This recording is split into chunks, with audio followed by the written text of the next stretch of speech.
عفوا، تقدر تتحدث لنا عن الكتاب اللي تحدثت عنه هسه؟ نعم.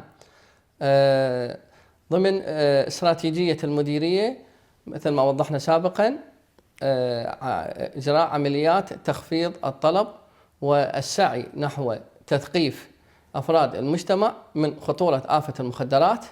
مركز البحوث والدراسات السيد المدير العام قام بتشكيل لجنة مختصة لإعداد كتيب دليل إرشادي يستهدف فئة الأبوين، دليل الأسرة، وفئة الطلبة.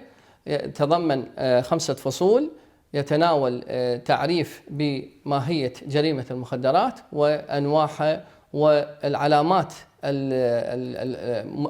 التي ممكن تمكن رب الأسرة من ملاحظتها على أبنائه في حال تعاطيهم لتلك المواد المخدرة من خلال تغير سلوكيات وغيرها.